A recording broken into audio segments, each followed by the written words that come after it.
Assalamualaikum warahmatullahi wabarakatuh. Waalaikumsalam. Alhamdulillah. Loh, ya sih, Bu. Sini Bu, gabung. Masya Allah. Gak situ aja, situ aja. Bib, Itu aja di tengah aja. ini Aku temenin. pasti buat beliau berat. Di sini aja. Namanya kehilangan seorang anak dalam keadaan apapun kan pasti berat. Tapi bulan suci Ramadan ini kan ya Kita doain bareng. bukan hanya bulan suci Ramadan aja. Setiap bulan itu kalau Allah kasih cobaan kan pasti manusianya bisa lewatinnya, Bib. Tapi ini masalahnya kan diduga ada terjadi kekerasan. Iya. Mungkin Bib, sekarang, ya kita aja bukan siapa-siapanya, istilahnya baca berita aja. Berasa. Rasa apalagi beliau. Besarkan hati beliau. Kullu nafsin zaikatul maut. Siapapun yang bernapas pasti akan dicabut nyawa oleh Allah Subhanahu wa taala. Umur bukan milik manusia, tapi umur adalah milik Allah Subhanahu wa taala. Minta ampunanlah kepada Allah, dekatkanlah diri kepada Allah. Karena apa? Karena kita harus memahami bahwasanya apa yang terjadi, introspeksi dan ambil hikmahnya. Kullukum ra'in wa kullukum mas'ulun an ra'iyati. Semua itu menjadi pemimpin, dan pemimpin akan dimintai pertanggungjawaban oleh Allah Subhanahu wa taala. Apabila seseorang menghilangkan nyawa orang lain dengan cara sengaja, maka dia akan di neraka tempatnya selama-lamanya. Selama-lamanya. Binari jahannam khalidina fiha. Dia akan kekal selama-lamanya. Dan siapa orang yang membunuh seorang mukmin yang beriman atau dia sengaja membunuhnya, ini dosa besar. Astagfirullah. Oke, jadi mungkin ya pengadilan di dunia mungkin bisa saja lolos. Siapapun bisa selamat di pengadilan dunia, tapi tidak akan pernah selamat di pengadilan Allah Subhanahu wa taala. Selama-lamanya. Iya, tapi kan kita nggak tahu siapa yang melakukannya, apakah ini betul-betul membunuhnya atau ini benar-benar kejadiannya fakta, kita kan nggak tahu juga. Tapi Dan yang jelas mungkin- kalau sengaja membunuh, hukumannya dosa besar. Mungkin kalau di dunia kita bisa sembunyi di balik alasan apa. Tapi Allah tidak akan tertipu. Allah bi'ahkamil hakimin, hakim yang paling adil. Allah akan mengetahui yang terjadi, pasti itu. Oke, Bib, mohon maaf. Habib, Saya ya. mewakili Bu Lisna, pasti ada perasaan coba nggak gini, coba nggak gitu, betul-betul ya. Bagaimana supaya tidak muncul penyesalan dengan apa yang sudah terjadi? Gini, yang pertama adalah ambil hikmahnya, kenapa bisa kejadiannya seperti ini. Yang kedua, ada dosa apa yang pernah diperbuat sehingga terjadi seperti ini. Yang ketiga, wajib bagi orang tua bertanggung jawab terhadap anaknya. Siapa yang pertama kali bertanggung jawab? Yang bertanggung jawab adalah bapaknya sebetulnya. Nomor satu adalah bapaknya. Tapi kalau misalkan dia di bawah usia 5 tahun, membutuhkan ibunya, dan dia yang rawat adalah ibunya. Ini dalam hukum syariat. Wajib bagi orang tua untuk menjaga, mendidik, melindungi anaknya, karena anak itu adalah amanah. Ketika seorang tidak bisa mendidik, menjaga, melindunginya, maka ingat ada hukum Allah. Di dunia ini ada yang memiliki dunia, yaitu Allah Subhanahu wa taala. Ada aturan. Habib, boleh izin mewakili juga ya. Gimana caranya kita tuh menenangkan hati ketika kita tuh kehilangan orang yang kita sayang. Ini adalah bulan Ramadan. Syahrul Ramadan allazi unzila fihil Qur'an. Bulan Ramadan adalah bulan yang diturunkannya Al-Quran. Baca Quran buat menangin diri. Minta ampunan kepada Allah. Kembali kepada Allah. Dekatkan diri kepada Allah. Nangis nggak jadi masalah.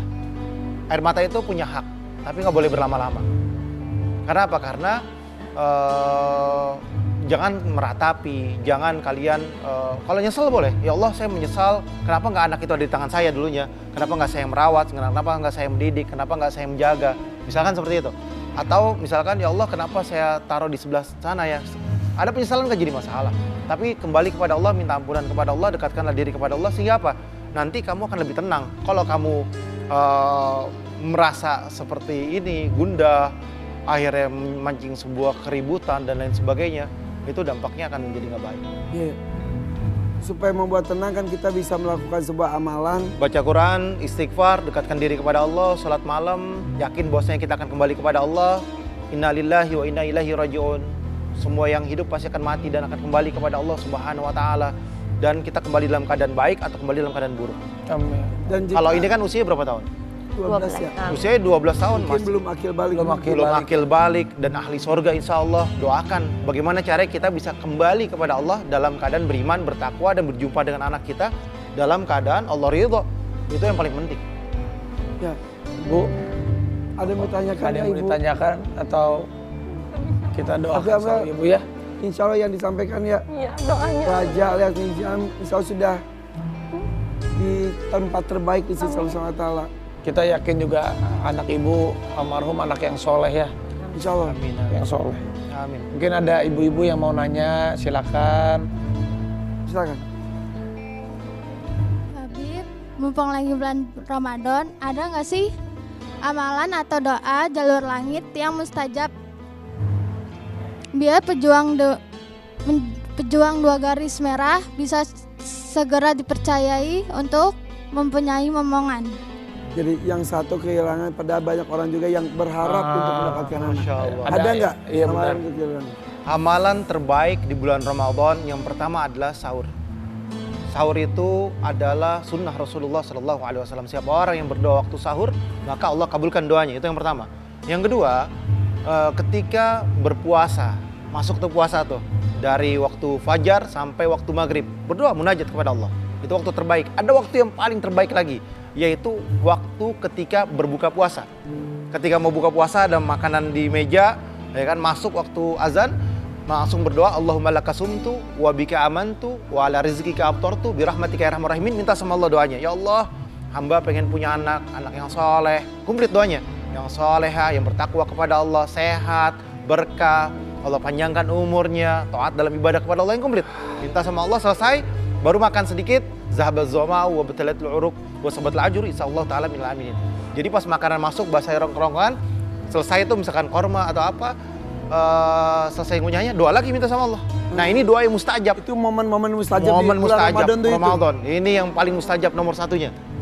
Nah ketika itu udah selesai makan, insya Allah Allah Ya. kabulin doanya. Doa Selama apapun ya. 29 hari atau 30 hari. Doa apapun minta. masuk pejuang garis 2 itu. Juang garis 2 selama kurang lebih di bulan Ramadan, setiap buka puasa doa itu insya Allah Allah kabulin. Iya, iya. Itu mustajab. Tapi ngomongin soal keturunan, Bib, Kartika Putri berhenti hamil atau mau hamil lagi? Lanjut terus. Bib doain juga Bib, saya biar punya anak lagi Bib. Amin. Tapi mau nanya, semalam aku lihat IG kamu, itu Gigi lagi nyusuin bayi, kamu ngadopsi lagi. Nah jadi setiap bulan Ramadan, waktu itu Lili itu dititipkan sama Allah di bulan Ramadan Bib. Ya ini ada lagi beneran. Ini ada lagi anak ya dititipkan tapi masih belum kita putuskan. Tapi Iya, setiap tadi malam Ramadan aku- ada aja bayi-bayi yang ya mungkin sama orang tuanya entah Masya Allah. kenapa ada gitu. Masya Laki-laki perempuan. Yang ini laki-laki tapi belum. Allah. Baru tadi subuh saya ketemu dia juga baru tadi subuh. Ya tadi aku lihat itu IG. Tadi subuh. Tapi karena setiap kali ada anak bayi yang datang, itu kan saya tahu itu pasti ada rencana Allah gitu ya. Anak-anak saya tuh kayak Rafathar, Rayansa tuh pada senang gitu. Suka main. Suka main, apalagi Rayansa semangat. Aja mau kasih nama Muhammad gitu katanya. Berarti kita Nama yang terbaik adalah salah satunya adalah Muhammad. Nomor 1 itu. Berarti kita tunggu perkembangan beritanya lagi. Oh, Ya, iya. Via. Balik lagi ke Habib nih. Kemarin Kartika Putri kan memutuskan katanya mau pamit dari dunia pertelevisian, dunia hiburan. Kemarin kok datang ada lagi Ada kan? kalimat pamit apa enggak? Enggak sih. Enggak ada. Gak ada istirahat kali ya. Tapi Istirahat iya, dulu, iya, iya. istirahat dulu. Terus sekarang memutuskan untuk balik lagi, kenapa sih Bib? Enggak pamit, enggak balik, tapi yang jelas adalah Kartika Putri istirahat dulu sebentar, terus beliau bernikah, bercadar, terus habis itu pertama kali adalah tayang diambil hikmahnya atau hikmah Ramadan. Di hikmah Ramadan yang tayang setiap hari Podcast ya? podcast Podcast di ya, Bib, ya? YouTube Kartika Putri Official setiap jam 5 sore. Dan itu di dalamnya adalah yang pertama Kartika berdakwah, menyampaikan apa yang dia dapat dari kajiannya, dari yang saya ajarkan, tapi tidak sebagai seorang ustazah, tapi sebagai seorang sharing. Oke, itu hasil Sharing agama. hasil diskusi dan Habib untuk melakukan itu atau ada permintaan dari Kartika Putri atau permintaan dari Habib? Saya yang nyuruh. Saya yang Kenapa? nyuruh. Yang pertama kurang lebih sudah 5 tahun lebih belajar agama. Yang kedua banyak ilmu agama yang dia masuk, dan juga Kartika banyak followersnya di Instagram ataupun di YouTube dan lain sebagainya, biar followersnya itu tahu bagaimana sih sebagai seorang muslimah yang baik. Dan dakwah itu wajib ya? Ada Betul. videonya, ada videonya. Coba. Ada video podcast Habib dan juga Karput. Karput kita lihat. Oh, jadi mungkin itu. alasannya itu supaya Sakit. gimana sih orang pingin menjadi yang baru, diri yang baru. Iya. Mas ada yang bilang katanya itu, buat nambah duit Habib kata gitu. Ah itu mah dia kalian nulis netizennya Bib suka gitu. Pakai palsu-palsu. Dia ngomong, gimana kok gitu Bib? Rizki itu dari Allah. Kartika juga banyak kerjaan, sangat banyak dia. Dan alhamdulillah juga saya banyak kerjaan, mungkin Om Raffi juga tahu. Intinya adalah Kartika itu back to media, tujuannya adalah untuk sharing ilmu agama. Jadi sekarang tuh back ke media itu adalah di baru YouTube channel. Baru YouTube channel Kartika. Kalau TV Belum. sudah diizinkankah? Kalau acaranya acara yang baik, insya Allah boleh. Oke, karena kan Karpu itu kan istri yang soleh harus minta Izin dulu. izin Iya, dari Kartika tuh benar-benar memuliakan suaminya loh. Masya Allah. Beneran. Tapi jika acaranya itu oke. Oke. Yang penting pokoknya ada hikmah yang bisa diambil oleh penonton dan ada ilmu yang bermanfaat dan bisa diamalkan. Nah, itu bismillah, nggak jadi masalah. Izin Bib, ada artikel kita buka dulu ya. Boleh. Ada artikel nih. Ini cukup menghebohkan ya. Ya. Kita lihat ini dia.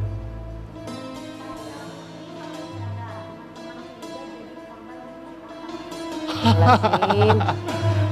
Ada aja ya. Ada aja ya. Tunggu, masalahnya yang nyuci otak itu siapa? Rajin, iya loh. Dicuci atau mencuci? Ya mungkin yang ingin pakai cadar itu Kartika. Saya padahal saya pribadi udah jangan dulu lah, nanti dulu. Udah nanti dulu lah, nunggu tahun depan. Enggak, saya mau sekarang pulang haji kan waktu itu, ingat kita haji bareng kan? Haji bareng, tiba-tiba pulang langsung pakai cadar. Saya aja Iya. kaget.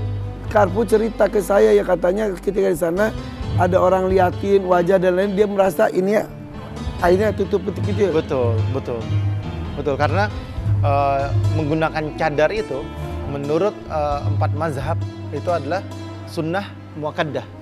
Bahkan menurut mazhab Imam Syafi'i, kita mayoritas mazhab Imam Syafi'i, menggunakan cadar itu hukumnya adalah kalau misalkan wajahnya cantik, wajahnya menjadi penglihatan orang, itu hukumnya bisa jadi wajib. Dan salah satu mazhab juga mewajibkan untuk menggunakan cadar. Ini hukum syariat. Kalau nggak cantik nggak ada yang ngeliatin. Kalau nggak jadi fitnah ya nggak jadi masalah. Tapi kalau bisa jadi fitnah, seperti itu. Maka itulah yang dipelajarin sama Kartika. Saya udah bilang, udah nanti dulu, ya kan? Udah, kamu sharing aja, kamu berdakwah aja dengan cara yang baik, yang kamu mampu, yang kamu bisa. Tapi kamu bukan sebagai seorang guru, kamu bukan sebagai seorang ustazah, karena kamu belum layak untuk jadi seorang ustazah. Tapi ada perubahan yang signifikan nggak? Signifikan. Kan identik dengan ngapak dan cerewet. Iya. Dulu. Masih. Oh, itu mah masih ya? Masih, itu Galaknya nggak hilang. masih galaknya. Masih. Cemburuannya masih. Itu perfect. Oh, perfect. Oke, ini anak bungsu itu kemarin tuh baru disunat ya, usia Iya. baru 2 bulan. Itu usianya ya 2 bulan. Oke, kan 1 ada bulan setengah kalau nggak salah. beberapa bayi ada yang dilakukan sunat di usia sangat dini, salah satunya karena faktor kesehatan. Betul. Kalau ini karena memang mau 2 bulan atau ada? Awalnya itu kita mau 40 hari. Karena ada urusan keluar kota, ada acara di luar. Akhirnya baru kembali lagi ke Jakarta. Ya udah bismillah deh, kita sunat aja, sunat. Pas dibuka kulupnya, ternyata kulupnya itu dempet. Ada masalah kalau misalkan seandainya ke depannya ini bisa kena infeksi. Untung aja digerakkan untuk melakukan itu ya. Ya makanya akhirnya alhamdulillah pas lihat bener nempel loh iniannya, apa nih, kulit iniannya, dan warnanya merah. Katanya nangis. Dia aduh nggak tega ngeliatnya karena Sekecil itu ya? Nggak tega, aduh bener-bener nggak tega. Kalput pun seperti itu. Kalau punya anak kecil, kalau disunat, kalau nggak kuat orang tuanya kayaknya jangan deh, nanti untuk agak gedean dikit. Tapi kalau kuat ya bismillah. Karena lebih cepat lebih baik, takut infeksi saluran. Iya. Tapi umur 2 bulan itu kan masih kecil banget ya, Bib. Iya, 2 bulan. Iya 2 bulan, aku ngomong apa? 20 bulan. Ya itu. Itu berarti kecil banget ini. Ya karena waktu itu Sajid yang anak laki yang paling besar itu juga sama, dia infeksi juga, akhirnya buru-buru disunat. Iya. Jadi ada riwayat itu. Jadi kalau Satir nggak, Satir SD. Oke. Jadi aman. Aduh. Jadi kapan lagi hamil lagi nih Kartika? Kerjanya hamil. Kemarin niatnya insya Allah mau tahun depan. Tapi pas kemarin anak sakit, yang kecil sakit, Khadijah sakit, terus yang gedenya juga sakit. Jadi sakit semua nih, sampai pisahin kamar karena ada apa namanya, kayak flu Singapura gitu. Tapi katanya bener, Bib, kalau seorang istri itu atau seorang wanita yang hamil, yang punya anak lebih dari berapa gitu, itu insya Allah surga gitu. Bener nggak sih? Tergantung. Gini, seorang istri, Lebih dari 4 atau lebih dari 3 kalau nggak? istri nih poinnya. Seorang istri Iya. yang taat sama suami, taat sama Allah, sholatnya nggak tinggal, puasa di bulan Ramadan, mau surga bebas pintu manapun. Itu yang pertama. Yang kedua, seorang istri dia melahirkan atau dia mengandung Terus dia meninggal dalam keadaan tersebut, dia meninggal dalam keadaan husnul khatimah, meninggal syahid. Syahid. Syahid. Nah terus seorang istri, dia punya anak banyak, dia taat sama Allah, taat sama Rasulullah. 4 anak laki-laki, 4 anak perempuan atau misalkan 3 anak perempuan, dia punya anak perempuan nih. 1 anak perempuan juga boleh, 3 perempuan, 2 perempuan atau 1 anak perempuan, dia jaga sampai nikah. Dia jaga sampai nikah anak perempuan tersebut tidak berzina, tidak berbuat dosa, tidak berbuat maksiat. Bapak ibunya dua-duanya, bapak yang masuk surga, ibu yang masuk surga. Masya Allah. Masya Allah. Udah punya anak perempuan Bu, belum? mudah-mudahan ya. Belum nih. Kalau Nah, makanya kita kejar. Ada yang kemarin dititipin Itu sama Allah. berbeda. Iya. Tapi Makanya ada itu. kalau itu kan ana wakafil yatim hakadza wasara bisa baba walustaghfara jabinahu masyayat. Jadi orang yang menjaga dan melindungi anak yatim, dididik, dirawat, diurus misalkan dan dijamin sekolahnya dan lain sebagainya, bisa berjalan bersama Rasulullah bersamaan. Apalagi insya Allah menjaga 2 anak yatim. Masya Allah. Masya Allah. Tapi kalau punya anak perempuan lebih beda lagi. Iya. Ya udah bismillah lah tahun depan. Iya ada. Tahun ini aja. Pengennya tahun ini Nagita olahraga mulu. Aku habis udah langsing kata gitu. Oh jadi pahala mengurus anak yatim juga tinggi banget ya? Pipi urus gue dong, gue yatim loh. Saya juga yatim sama. Mana sih? Saya juga yatim. Tunggu. Yatim itu usianya dibawa balik. Terbalik Munir. Itu mah kayak yatim semua ke orang tua mah ya rata-rata. Tapi senang lihat ibu bisa tersenyum, Iya. kita doain ibu ya, Insyaallah. meskipun berat. Bib, tapi amalan apa Bib yang memang bisa terus agar Yang membuat menenangkan diri pertama. saat kita kehilangan apalagi orang yang kita sayangi, apalagi anak buah Iya, hati kita. yang pertama adalah yakinkan besok kita akan mati dan pasti akan mati, pasti akan cabut nyawa oleh Allah. Yang Oh. kedua adalah istighfar, minta ampunan kepada Allah. Astagfirullahalazim. Baca alam nasrah laka sadrak wa wada'ana anka wizraka alladzi anqadha zuhrak sampai habis. Minta sama Allah agar Allah tenangkan hati, pegang dadanya. Rabbi shrah li sadri wa yassir li amri wahlul 'uqdatam min lisani yafqahu qawli. Tenangin agar Allah kasih ketenangan pikiran, hati, jiwanya, nanti akan jauh lebih tenang. Akan jauh lebih tenang. Jadi semua di muka bumi ini udah ditentukan sama Allah. Sudah ada takdirnya, sudah ditentukan. Ya. Jadi jalankan semuanya dan nikmati semuanya dan semuanya udah qadarullah. Rasulullah memiliki anak laki-laki yang meninggal. Rasulullah netesin air mata, nangis. Rasul pun menangis. Rasul nangis. Meneteskan air mata, ditanya Manusiawi. sama sahabat, ya Rasulullah kenapa engkau nangis? Engkau kan seorang Rasul, engkau seorang Nabi. Kenapa? Ya kan? Dibilang apa? Mata punya hak. Ainul hak. Mata punya hak. Jadi intinya apa? Boleh nangis tapi jangan kelamaan. Hati juga punya hak. Hati punya hak. Bisa sedih, bisa gembira. Betul. Asal tidak Nggak boleh berlebihan. nyakitin hati juga. Betul gak Kang? Iya betul insya Allah ya. Udah mudah-mudahan Ibu mudah-mudahan hatinya lebih sejuk lagi. Mudah-mudahan yang salah bisa terbukti kesalahannya. Iya. Yang jelas bahwasanya apa? Pertanggungjawabannya berat. Di mata Allah berat, di hukum dunia juga berat. Jadi hati-hati jangan berbuat hal yang tidak baik sehingga apa? Sehingga engkau akan mendapatkan hukuman yang nyata di dunia dan di akhirat. Oke. Nah ngomongin soal perbuatan baik ini nih sahabat saya namanya inisialnya RA ya. Ini perbuatan baiknya luar biasa loh. Beberapa waktu yang lalu RA ini memberikan bantuan tempat tinggal bahkan usaha untuk Fahmi Bo. Oke, sesaat lagi Saya Fahmi lagi Bo akan puasa, lagi dihadirkan ya. melamun, ini beritain siapa gitu loh. Karena nanti kita akan panggil bintang tamunya. Tetap di FVP for Your Pagi. Peluk terus.